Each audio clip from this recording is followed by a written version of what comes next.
and get the tools to help reach your financial goals. So you just used bug spray in your home. Now what? Well, between the waiting for things to dry up and keeping your family away from the mess, it hits you. You could have used Zevo. Unlike other bug sprays that stick around, Zevo goes from kill to clean in seconds. Plus, it's safe for use around people and pets when used as directed. Zevo, people-friendly, bug-deadly. Eggs are a staple in our diets, and there's only one egg with more delicious farm-fresh taste plus superior nutrition. Eggland's Best. With more vitamins, including 6 times more vitamin D and 10 times more vitamin E, plus 25% less saturated fat than ordinary eggs. Available in so many delicious varieties. Classic, cage-free, and organic. Eggland's Best. Better taste, better nutrition, better eggs. We've got a lot to talk about.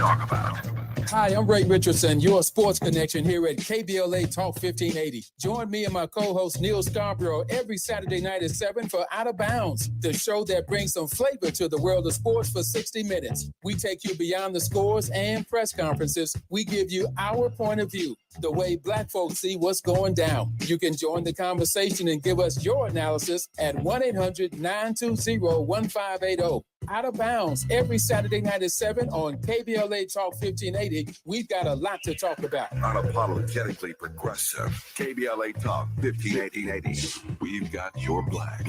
Like the style, though. Oh, this cold. Honey. Honey? Honey, you need DayQuil Severe Honey. DayQuil Severe Honey gives you powerful cold and flu symptom relief with a honeylicious taste, because life doesn't stop for a cold. Okay, I'm ready to go. Now I'm getting a cold. Honey. Try DayQuil Severe Honey for powerful cold and flu relief. DayQuil Severe with honey flavor. The daytime coughing, aching, stuffy head, fever, honeylicious, power through your day medicine. Use as directed. Keep out of reach. Hey there, Los Angeles. This is James Lucky Jr., publisher and editor of Los Angeles News Observer. Are you hungry for news that matters to you in the African-American communities of Los Angeles? Well, buckle up, because we got the scoop you've been craving. Stay in the know and never miss a beat with our free weekly publications conveniently available near you. Or hop on the digital wave and become an exclusive subscriber at OGNSC.com. Don't forget to join the party on Instagram and Twitter at OGNSCINC for behind-the-scenes access and sizzling updates. No more FOMO. Let's stay informed, connected, and empowered together. We knew you'd stick around. This is LA's home for progressive talk radio. Welcome back to KBLA Talk 1580. LA Talk 1580. I'm Dr. Nii-Quartelai Quartey, and I'm delighted to be in conversation with Dr. Felton Moss. He's American University professor. He's also an Education Innovation Fellow at the NAACP, and we've been talking about the recent ruling on Texas school hair policies, really making it quite difficult for folks in Texas to be able to wear their natural hair as intended with the passage of the Crown Act.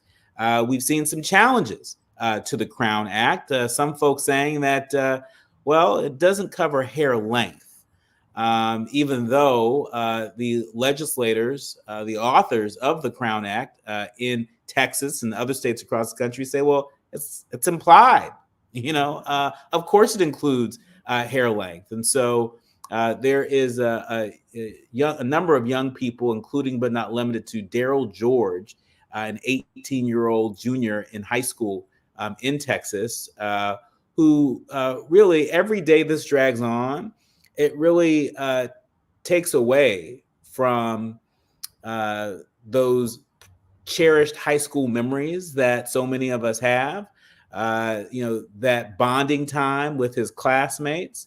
I'm sure he and his family would much rather not be in the headlines and would much rather him be having a quote unquote normal high school experience.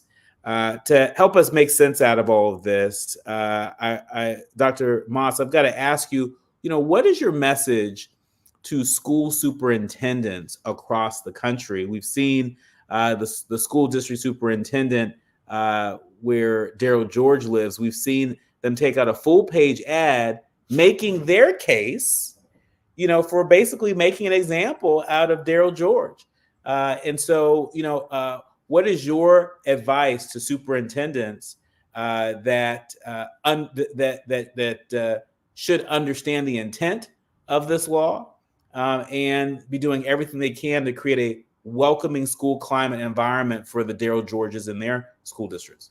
I think my message to superintendents is the message that I had when I was a school principal, Doc. And it's that students deserve to show up as them full selves without punishment, without criminalization. And it is the role of educators, superintendents, principals, teachers, and the like to ensure that the environment is built in such a way where young folks feel like they belong. And we shouldn't even be at this table, right? Having this discussion about the student's length. We should be trying to understand what it is that Daryl George wants to accomplish in life and how our education system is built in such a way to get him there, or trying to, dispel the inequities that exist in the system that keep Daryl George from getting where he wants to be. So my message to superintendents is you can't get caught up in this kind of stuff. This is foolishness. It's insane. We should be building environments that affirms the racial, ethnic, and cultural identities of our young folks. This is not the work of educating children, and we need to get rid of it, right? What I think the authors of this bill were trying to get folks to understand during that court proceeding is that if you want to be technical, length was inferred with the very nature of the hairstyle. And so you can't get caught up in this kind of stuff. So superintendents need to pull away from this work. And I've got to say this before I end my comments, this superintendent is clearly making a political stunt. I mean, you go out and you take a newspaper ad out. That is not the work of a school superintendent. We have enough work to do in our schools and systems to ensure that kids are getting a good education every day. And that doesn't include taking out newspaper ads to ensure that your message is out. He's driving a conservative agenda that continues to be anti-Black. And we've just got to accept that. And also doing something about it. And speaking of doing something about it, tell us about the work that is afoot at the NAACP. We know that the NAACP is firing at all cylinders to defend young people like Daryl George and their families are having to endure, the foolishness, as you mentioned. Talk to us about how NAACP is helping to solve for this and what our leaders, learners, and listeners can do to be a part of that movement. Yeah, so I think one, we're telling the story, right? In every way possible, we're trying to make sure folks understand the story and the implications of these kind of policy moves on the local district level. We just met with our local branch there in Texas to start thinking about what is a strategy? How can we organize young folks in Texas to be able to speak out on these things? I think we've also got our minds towards, understanding litigation and the impact of this down the road, and how might we support our units and branches to be able to push back on some of this, but also be at the table as state legislators are beginning to reimagine the law or add additional language for protections around folks. But overwhelmingly, our work in the Center for Education Innovation at the NAACP is about building an education system and interrogating an education system and so that it works for Black children. And we do that through our branches and our unit leaders. And so those are the two direct ways that we are involved now. We've had conversations with the young man's family. Our local branch there has to know that we're standing right here. We've been at the doorstep every step of the way as this case was being litigated. But we'll continue to amplify this issue. We'll continue to train our leaders across the country that when these issues show up in their state, this will be our direct response. But we'll also be at the table directly supporting legislators in the design of policy to make sure that this doesn't ever happen to another kid in this country again. Yeah. I mean, even though I know there were a number of leaders, particularly in the Congressional Black Caucus, that helped to get the Crown Act over the finish line, talk to us about what it is that the White House has the authority to do, what the Secretary of Education has the authority to do to squash this, so we don't see conservatives in school districts across the country take on a similar attack to this current superintendent. Yeah, I think when we talk about the White House and we talk about the U.S. Secretary of Education, the biggest authority the U.S. Department of Education has over local districts in terms of as to whether or not they are meeting the policies of this country is through directly pulling dollars and withholding federal funds until they actually comply. And those are folks who say that is adversarial in terms of educating, Black children who are in the district when funds are withheld. I think that there's an opportunity from an executive standpoint to make clear from the White House that children should be able to go to school and their racial identity should be affirmed. They should be able to show up and be them full selves within the system. I think those are two direct opportunities. I think there's also an opportunity, we have a process through the Office of Civil Rights in the Department of Education where a case can be raised to see if students are being disadvantaged in some way. And so I think you'll see those kinds of civil rights complaints filed, but it does take some time to work through that in the US DOE. I think finally, what I would love to see the US Secretary of Education do, which we've done for a lot of these issues, is issue guidance, right? How should states and districts be implementing the Crown Act, and what is our requirement as educators and systems to ensure full protections of students? And so I think those are three ways the Biden-Harris administration can jump in here. That's really good to know. And before we let you go, I want to give you about a minute to share with us what you believe is at stake in this election. We know the State of the Union will be delivered by President Biden tomorrow. Super Tuesday, there are some election results that clearly demonstrate that former President Trump is the presumptive GOP nominee. And there couldn't be a starker contrast in terms of the future for our young people, under a Biden administration versus a Trump administration. And so, without getting too partisan, I want to give you a minute or so to make the case for what's at stake when it comes to, challenges to the Crown Act, for example. What's at stake for our young people? It's clear, right, that there are a group of people in this country that are hell-bent on ensuring folks who look like me, who talk like me, whose hair grown out a little bit like mine, that we don't have a seat at the table, that we are not included in the system. And so I think at the core of democracy is that everybody has a fighting chance. I think power is on the table and it's up for grabs.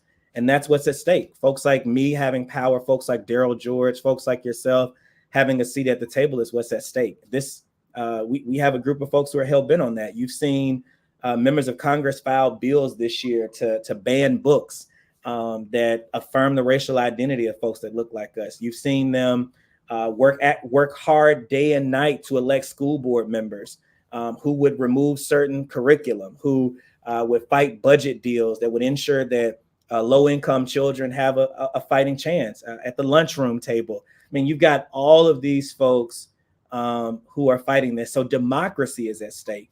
Power is at stake. Life is at stake. As to whether or not these young folks will have a fighting chance at what has been stoked as the American dream is certainly on the table this November. And so the choice is clear. You've got fascism or democracy. And that's what folks have to be clear about when we go to the ballot box in November. We'll have to leave it there. My thanks to Dr. Felton Moss, American University professor and also an education innovation fellow at the NAACP, on the front lines of the fight around this ruling on Texas schools' hair policy, a ruling that a number of folks believe is a major setback in the movement for greater diversity, equity, and inclusion. But make no mistake about it, Dr. Moss nor the NAACP is backing down, and we look forward to having you back with us on A More Perfect Union very soon. Absolutely. Thank you for having me. Absolutely. You've been listening to A More Perfect Union on KBLA Talk 1580. More when we come forward. A safe place to go loud. A great place for progressive politics. KBLA Talk 1580. eBay Motors is here for the ride. 120,000 miles of night drives, daily commutes, and who knows how many. Are we there yet? Through countless fixes, elbow grease, and a new radiator, you kept your ride alive. With eBay Motors, you have over 122 million parts to keep it running. And with eBay Guaranteed Fit, they'll be the perfect fit every time. Plus, at these prices, well, we're burning rubber, not cash. Keep your ride or die alive at ebaymotors.com. Eligible items only. Exclusions apply. If you're looking for the most epic place on earth, let's start at the base of a massive waterfall. Then trek through the thick jungle. Then climb to the peak of a snowy mountaintop. Then once you get there, keep going. Because with intelligent 4x4 and 7 drive modes in a Nissan Pathfinder, the search is the real adventure. Available feature. Intelligent 4x4 cannot prevent collisions or provide enhanced traction in all conditions. Always monitor traffic and weather conditions. Girl, I have a secret. When I get stressed out, I get sweaty. That's why I use Secret Clinical Antiperspirant. It's like my own secret weapon. For 72 hours, I get Secret's strongest protection against sweat caused by stress, heat, and activity, because you know how crazy life can get. Plus, it's made with advanced odor fighters that don't just cover up smelliness. They help prevent it from happening in the first place. Believe me, if I weren't wearing Secret, I'd be a hot, smelly mess. Thankfully, Secret works. We've got a lot to talk about.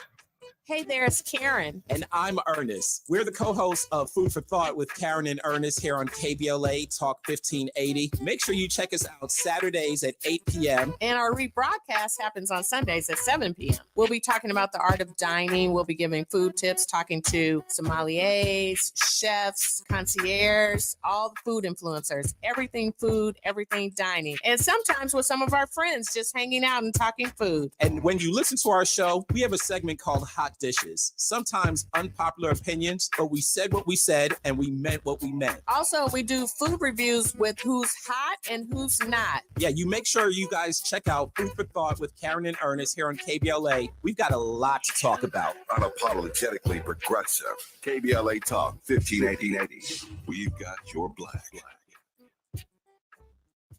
Hey, Californians, are you ready to make your home ownership dreams come true? The California Dream for All Shared Appreciation Loan Program might be for you. First-generation homebuyers can get down payment and closing cost assistance along with a first mortgage to help you unlock the door of your new home. Applications open in April, so talk to an approved lender to see if you're eligible. Find out more at calhfa.ca.gov/dream or call 877-922-5432. A message from the California Housing Finance Agency.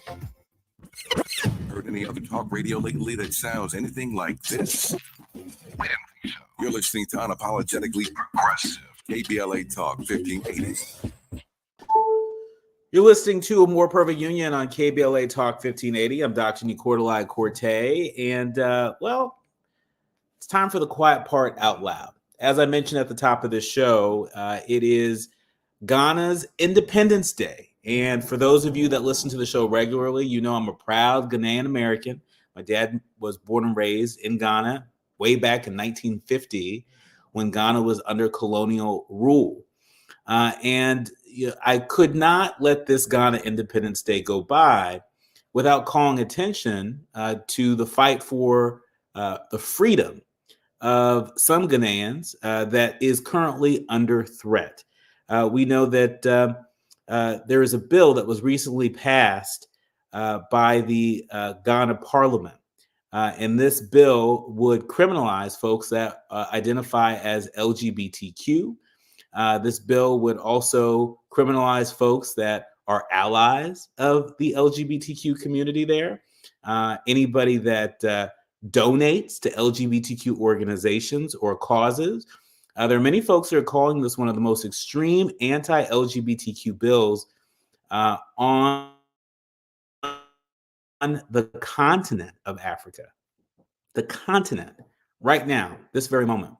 And you better believe that a lot of the conservative forces, a lot of the evangelical forces here in the United States that are behind the onslaught of anti-LGBTQ bills here, you better believe that they're playing in other parts of the world, including the continent. It's not just me encouraging this president, Ghana's president, to not sign this bill, but Ghana's finance ministry also urges the president not to sign the bill. It warns that the country could lose a total of $3.8 billion in World Bank funding over the next 5 to 6 years.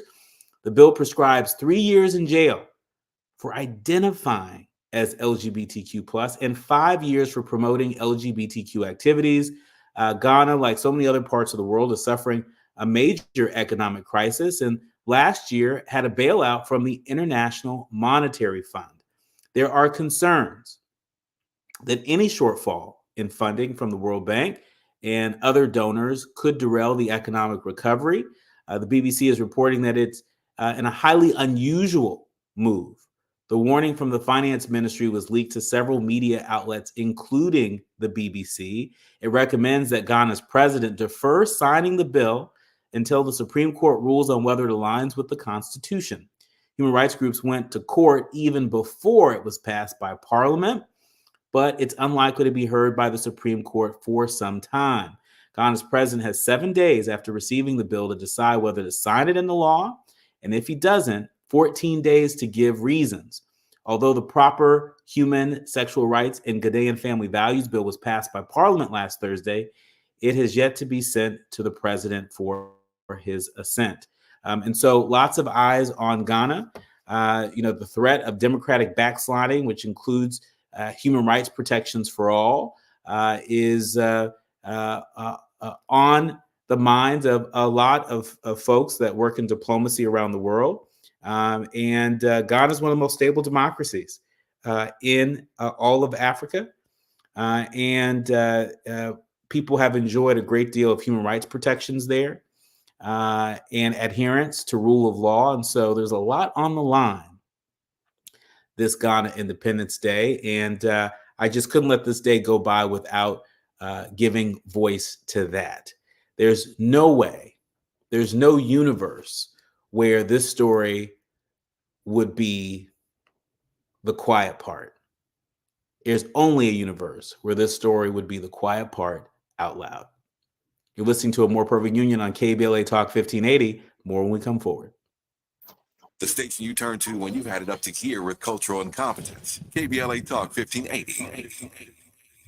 Is another 2008 financial crisis looming? This is Kevin Demerit for Lear Capital. Just listen to the news. Numbers don't lie. Personal debt is at record highs. Corporate bankruptcies are soaring. Just the interest on our debt will hit $1 trillion this year. Then you have central banks buying record amounts of gold to protect their own assets. They see what's coming and it's a no-brainer. Maybe it's time for you to do the same. Move some of your paper assets into gold because they can't print more gold. It's easy to buy, easy to sell, and it's never been worth zero. Folks, Kevin Demerit has been spot on about the economy and gold. Call Lear Capital today at 1-800-927-2400 for your free gold investor kit and their 2024 special report, Rising Debt, Rising Gold. Tell them Kevin sent you, and you'll also get free shipping on your first order. Call 1-800-927-2400. That's 1-800-927-2400. 1-800-927-2400. We've got lots to talk about. Race, culture wars, political turf battles, criminal justice and injustice, the courts. These are the conversations you won't hear elsewhere. My guests are leading journalists, celebrities, and sports figures, elected leaders, and influencers. They aren't afraid to get into it and say the quiet part out loud. With Ariva Martin in real time, your commute just became the most engaging part of your day. Tune in weekdays from 4 p.m. to 6 p.m. or find us on YouTube. Ariva Martin in real time, when you wanted strength, no chaser. Unapologetically progressive. KBLA Talk 1580. We've got your black. That was another way. I would smoke once an hour. That didn't work either. All that would happen at some point of the day, I would end up doubling up. Other ways that I tried to quit was I stopped buying cigarettes totally. But if I took 3 puffs off of 15 friends, those didn't count because they weren't my cigarettes and they weren't full cigarettes. I went through a lot. Every attempt is part of your story to quit for good. Visit Kick It California today at kickitca.org. This is KBLA Talk 1580, where hate loses and love wins. To A More Perfect Union on KBLA Talk 1580. I just want to remind you that KBLA Talk 1580 is released groundbreaking results from a survey about environmental issues and the impacts of pollution and climate on our community. The poll provides unique insights into Black voters' sentiment and preferences on key environmental and social justice issues. The results highlight that there's a direct connection between environmental justice, social justice, and civil rights. Equally important, respondents overwhelmingly believe that pollution, climate change, and other forms of environmental harm impact Black, Latino, and low-income communities more than white, Asian, wealthy, and coastal communities. To learn more about this new survey and our historic year-long climate justice campaign, go to KBLA1580.com. That's right. Go to our website right now, because at KBLA Talk 1580, we care about the community and we care about the climate. And speaking of caring about the community, let me finish with this. After decades of failure, researchers have renewed hopes for an effective HIV vaccine. That's right. The world needs an HIV vaccine. If it ever hopes to beat the virus, it still infects over 1 million people a year and contributes to hundreds of thousands of deaths. Despite 20 years of failures in major HIV vaccine trials for this decade alone, researchers say recent scientific advances have likely, hopefully, put them on the right track to develop highly effective vaccines against this insidious virus, but probably not until the 2030s. All current HIV vaccine action is in the laboratory, animal studies, or very, very, very early human trials. NBC News is reporting that researchers at the Retrovirus Conference presented favorable results from 2 HIV vaccine studies. One found that a modification to the simian version of HIV spurred production of what are known as broadly neutralizing antibodies against the virus in monkeys. Another showed promise in the effort to coax the immune system's B cells to make the powerful antibodies in humans. And so when we think of most likely to succeed, I think research for a vaccine on HIV is most likely to succeed. And boy, does the world need it. We'll have to leave it there. My thanks to The Village that helps us produce a more perfect union each and every day. Our executive producer, Tavis Smiley, our sound engineer extraordinaire, Miles Lowe, our show producer, Robert Battles, and our podcast publishing guru, Odell Bodie.